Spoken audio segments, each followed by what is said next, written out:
Hello everyone, welcome. আজকে unboxing করছি Samsung SSD 850 EVO 3D V9 technology. আমি সবকিছু আসছি আস্তে আস্তে। এটা হচ্ছে স্যামসাং এর 1TB SSD। মোটামুটি ভাবে এইটাই হচ্ছে প্যাকেজিং। আর আমি একটা জিনিস তার আগে বলে রাখি, যেটা আমি প্রথমেই যখন এই প্যাকেজটা দেখলাম আমার কাছে খুবই ভালো লাগলো যে স্যামসাং এখন একটা ম্যাচিউরড কোম্পানি এবং এই প্যাকেজিং স্যামসাং এর অত্যন্ত অরিজিনাল। আগে তো স্যামসাং অরিজিনাল ছিল মোবাইলেই, অর্থাৎ অনেকখানি অরিজিনাল ছিল, কিন্তু এখন এটা দেখে ভালো লাগছে যে স্যামসাং এতটাই ম্যাচিউর যে এখন এসএসডির প্যাকেজিংয়েও যথেষ্ট অরিজিনাল, ইভেন পিছের দিকেও ছোট ছোট লেখাতে। আর আমার কাছে কেন জানি মনে হচ্ছে অরিজিনালের চোটে কালিও অনেকখানি অরিজিনাল হয়ে গেছে, বললাম না, এমন আরেকটা প্যাকেজিং এর সাথে। এই মোটামুটি হচ্ছে প্রথম আমার ফার্স্ট ইমপ্রেশন যখন আমি স্যামসাং এর 1TB SSD প্যাকেজিংটা দেখলাম। তো প্রথমে প্যাকেটটাকে খোলা যাক। ঠিক এখানে একটা স্টিকার দেয়া আছে, যে স্টিকারটাকে আমি খুলে ফেলবো। আসলে এসএসডি আনবক্সিং করা তেমন কিছু নেই, ভিতরে খালি এসএসডি থাকে, কিন্তু স্যামসাং এর ক্ষেত্রে কিছুটা আলাদা, কেননা তারা ওয়ার্ল্ডের অন্যতম বড় চিপ মেকার। আমি তো মনে করি একমাত্র চিপ মেকার যারা রিয়েলি ভালো চিপ মেক করতে পারে। সেই ব্যাপারে এই কোম্পানির তেমন কোনো হাত নেই, কারণ এরাও স্যামসাং এর চিপ ইউজ করে 100%। তো যাই হোক, এই হচ্ছে মোটামুটি ভাবে এসএসডিটা 1TB। আর যেটা দেয়া আছে কিছু ইনস্টলেশন গাইড দেয়া আছে, জানি না এটা কি কারো লাগে নাকি।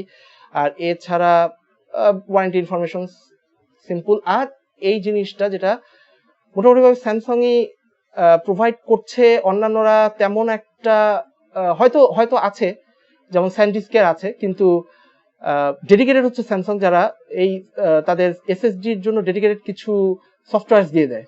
তো আর এমন না যে শুধুমাত্র সফটওয়্যার গুলো দিয়েই দেয়, এগুলো রিয়েলি কাজের। আমি আসছি আস্তে আস্তে সফটওয়্যারের ব্যাপারে। তো এই হচ্ছে এসএসডি স্যামসাং 850 EVO। খুব সুন্দর ব্ল্যাক কালারে ডিজাইন করা, এটা কিন্তু মেটালে আগেই বলে রাখি। এবং পিছের দিকে যে ইনফরমেশন গুলো দেয়া আছে 1TB ইত্যাদি ইত্যাদি, এবং খুব সুন্দর ব্ল্যাক কালার ডিজাইন হওয়াতে যেটা হয় যে কোনো কেসের সাথে, কারণ বেশিরভাগ কেস আসলে ব্ল্যাক কালারই হয়, আর যদি কেস দিয়ে দেখা যায় যেরকম আমার কেস 760T, সেখানে এই জিনিসগুলো খুবই এই কালারটা খুবই মানিয়ে যাবে। কিন্তু আমি আগেই বলে রাখি, এটা আমার আসলে ডেস্কটপের জন্য না। আমার ডেস্কটপে অলরেডি 500GB SSD আছে, এটা মেইনলি হচ্ছে আমার ল্যাপটপের জন্য। তো কি আছে আমাদের এই স্যামসাং 850 ইভোর মধ্যে, যেটা অন্য বাজারে আপাতত অন্য কোনো এসএসডি কোম্পানির কাছে নেই, সেই জিনিসটা আমি প্রথমেই যেটা মেনশন করতে চাচ্ছি, আর এটাই মেনশন করা উচিত প্রথমে, সেটা হচ্ছে 3D V9 টেকনোলজি। ওয়েট, এখনো কাউকে দৌড়ায় গিয়ে 3D গ্লাস আনার দরকার নেই, স্পেশালি স্যামসাং এর 3D গ্লাস, যেটা কেননা এই 3D সেই 3D না। আমি খুব সহজে 3D V9 টেকনোলজিটাকে বোঝানোর চেষ্টা করি, কেননা আমার সাথে যাদের কথা হয়েছে তারা সবাই বলেছে যে খুব সহজে কভার করতে। তো তার মধ্যে সহজে কভার করার প্রক্রিয়া হিসাবে V9 টেকনোলজিকে বোঝানো অত্যন্ত জরুরি, কারণ নাহলে বুঝবে না যে বাজারে অন্য কোনো কারো কাছে, কোনো কোম্পানির কাছে, আমি বারবার বলে দিচ্ছি, লিটারালি কোনো কোম্পানির কাছে এখন পর্যন্ত V9 টেকনোলজি বা এর সিমিলার কোনো টেকনোলজি না। এটা প্রোপ্রাইটরি, এবং এটা স্যামসাংই প্রথম বাজারে নিয়ে এসেছে। তো নর্মালি যেসব এসএসডি গুলো, আমি স্ক্রুড্রাইভারটা রাখলাম, আমি আগে বুঝিয়ে নেই। নর্মালি বাজারে যেসব এসএসডি গুলো আছে সেগুলো 2D প্ল্যাটার বলা হয়, অর্থাৎ 2D NAND। যদি আমি বলি একবারে বলতে, 2D NAND technology.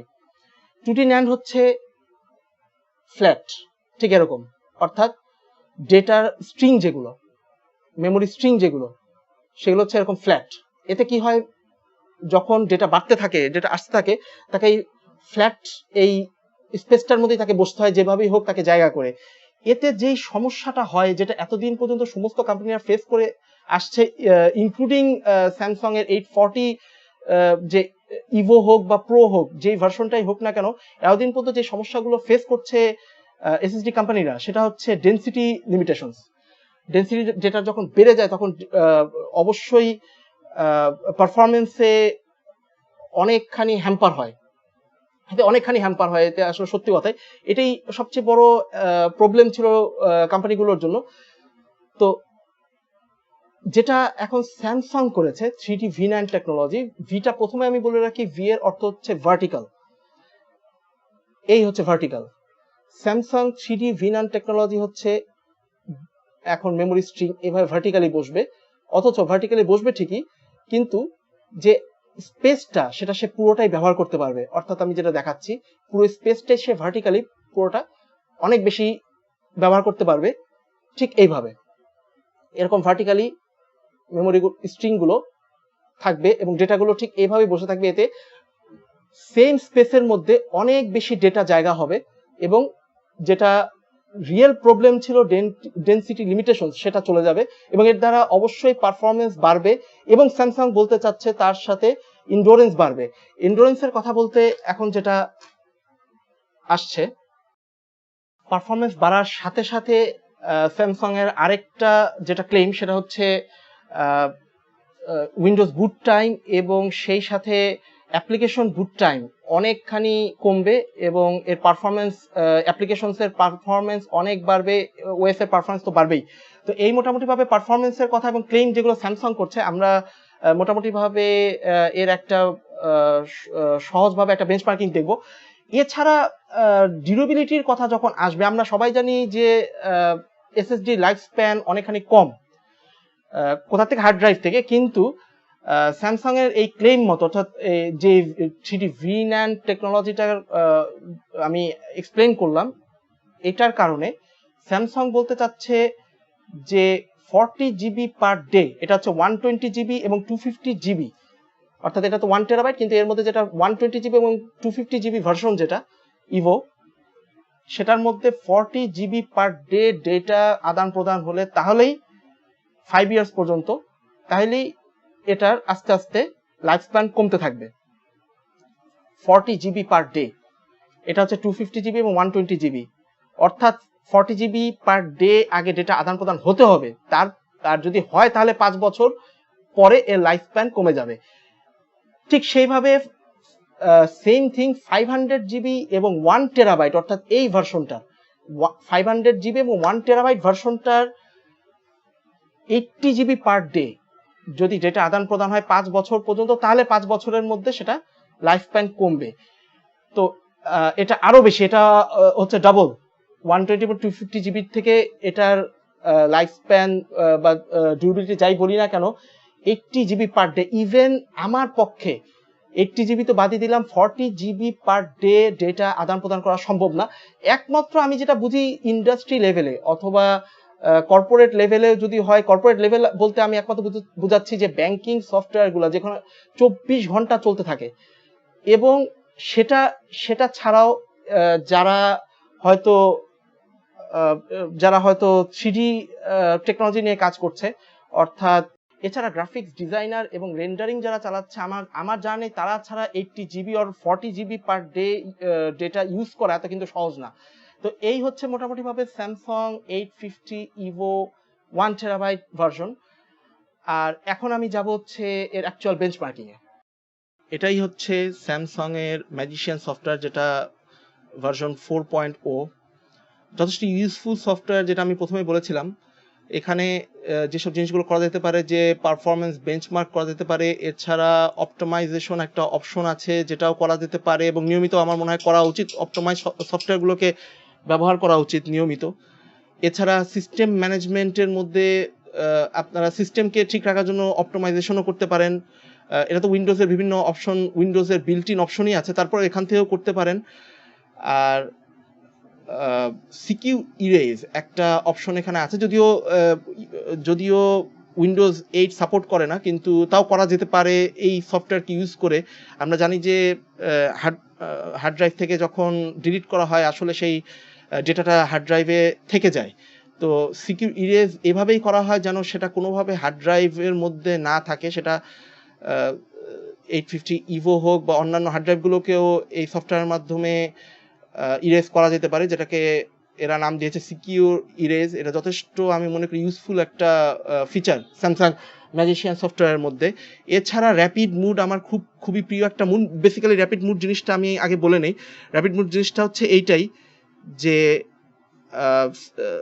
Data rapid mood enable করার পরে আমি যেটা করেছি সেটা ফ্রি যে ডির্যাম সিস্টেম ডির্যাম থাকে সেখান থেকে ক্যাশ করবে। এতে কি হয়, পারফরমেন্স বুস্ট হয় স্বাভাবিকভাবে। যখন সে সিস্টেম ডির্যাম থেকেও ক্যাশ করতে পারে পারফরমেন্স বুস্ট হয়। তো 16 জিবি র্যাম থাকাটা মাস্ট, যদিও এটার রিকোয়ারমেন্ট কম, কিন্তু 16 জিবি থাকাটা কিন্তু মাস্ট। তো 16 জিবি থাকলে ভালো ক্যাশ করতে পারবে, এই জন্য আমি মাস্ট বলছি। তো 16 জিবি একমাত্র এই মুড অন করা উচিত তখনই যখন 16 জিবি আছে কারো সিস্টেমের মধ্যে। তো এই হচ্ছে মোটামুটি ভাবে স্যামসাং ম্যাজিশিয়ান 4.0 সফটওয়্যার। আর এছাড়া আরেকটা ফিচার আছে যেটা হচ্ছে ডেটা সিকিউরিটি, যেটা মেনলি হচ্ছে পাসওয়ার্ড প্রোটেক্ট করা, এনক্রিপ্ট করা ড্রাইভকে পাসওয়ার্ড প্রোটেক্ট করা। এটা 840 এবং 850 ইভো এর আগের ভার্সনগুলোতেও হয়তো সেভাবে না করা গেল। 840 থেকে 850 পর্যন্ত প্রো ইভো যে ভার্সনই হোক না কেন, এম সেটা হলেও চলবে। সেখানে সিকিউরিটি অপশন হিসেবে পাসওয়ার্ড প্রোটেক্ট করা যাবে, এতে ডেটা সিকিউর হবে।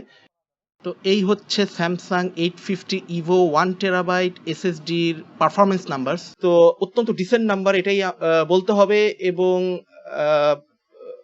সেটা লিমিটেশন তো থাকবেই, কিন্তু সেটা লিমিটেশন যখন বলছি তখন একটা জিনিস আমি একটু দেখায় দিই। সেটা M2 ড্রাইভ নাম্বার, সেটা ঠিক হাতের বাম দিকে যেটা দেখা যাচ্ছে সেটা M2, যেটা PCI এক্সপ্রেস বেসড আমার যে এসএসডি আছে সেটার নাম্বার হচ্ছে এটা। তো আমি কম্পেয়ার করছি না, কারণ কম্পেয়ার কোনোভাবে হবে না, দুই জিনিস। সেটার সবসময় ব্যান্ডউইথ লিমিটেশন থাকবে, এটা সবাই জানে, এবং পিসি এক্সপ্রেস বেসড এর এই লিমিটেশনটা নেই। তো অনেক স্পিডে কাজ করতে পারে পিসি এক্সপ্রেস বেসড স্টোরেজ সিস্টেমগুলো, এই জন্য প্রাইসও বেশি থাকে সেটার থেকে। তো মোটামুটি ভাবে এটাই এখন আশা করছি যখন সেটা এক্সপ্রেস মোর ফ্রিকুয়েন্টলি ইউজ করা হবে এবং ড্রাইভগুলোতে সেটা এক্সপ্রেস, স্পেশালি ড্রাইভ বলতে বোঝাচ্ছি এসএসডি গুলোতে সেটা এক্সপ্রেস বেসড এসএসডি আসবে, তখন নাম্বার একদম ভিন্ন হয়ে যাবে এবং নাম্বার অত্যন্ত বেড়ে যাবে। আমি যেটাকে বলবো যে নাম্বার অনেক বুস্ট হবে, পারফরমেন্স অনেক বুস্ট হবে, এসএসডি তখন আসল স্পিডটাকে বের করে নিয়ে আসা সম্ভব হবে।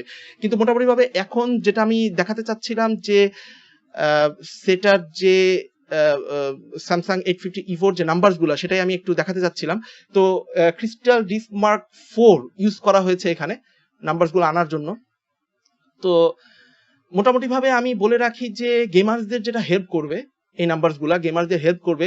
ইভো যেখানে হেল্প করতে পারে যে গেমস লোডিং টাইম আরো কমিয়ে নিয়ে আসবে, বুটিং টাইম আরো কমিয়ে নিয়ে আসবে, বুটিং টাইম আরো তাড়াতাড়ি আরো ফাস্ট বুট হবে ওএস, এবং গেমারদের এবং গেমস অত্যন্ত ফাস্ট লোড হবে। তো এছাড়া কিন্তু গেমিং এ এসএসডির আর কোনো ভূমিকা নেই। পারফরমেন্স বুস্ট বলতে যেটা বোঝায়, অনেকে এক কথায় বলে দেয় গেমিং পারফরমেন্স বুস্ট। যদি তারা এটা বলে থাকে, আমি জানি না, এটা যদি তারা মিন করে থাকে যে গ্রাফিক্স বুস্ট হবে, তাহলে তো এটা বোকামি ছাড়া আর কিছুই না। কারণ গ্রাফিক্স বুস্ট, গ্রাফিক্স পারফরমেন্স একমাত্র গ্রাফিক্স কার্ড নিয়ে আসতে পারবে। আর ড্রাইভ যেটা একমাত্র করতে পারে একটা গেমের মধ্যে, সেটা হচ্ছে গেমের লোড টাইম আরো অনেক কমিয়ে নিয়ে আসবে। আরো অনেক বলতে হয়তো অন্য ড্রাইভে যদি 7 সেকেন্ড হয়, এখানে 6 সেকেন্ডের মধ্যে লোড চলে আসবে। তো এই হচ্ছে মোটামুটি ভাবে পারফরমেন্স এবং কার কার কাজে আসতে পারে। তবে এই ধরনের নাম্বার এন্টারপ্রাইজ এডিশন যারা ইউজ করে, যারা কর্পোরেট লেভেলে যারা কাজ করে, তাদের জন্য এই ধরনের নাম্বার আসলে ভালো কাজ করবে। এই পারফরমেন্স নাম্বারগুলো যেটা আমি দেখাচ্ছি আরো ভালো কাজ করবে। আর সেই সাথে আমি বলে রাখি, যখন সবই কভার করার উদ্দেশ্যে বলে রাখছি যে যারা রেন্ডারিং মেশিন চালায় অথবা যারা এডিটিং সফটওয়্যার ইউজ করছে, তাদের খুবই হেল্প হবে এই নাম্বারগুলোতে, পারফরমেন্স খুবই হেল্প হবে।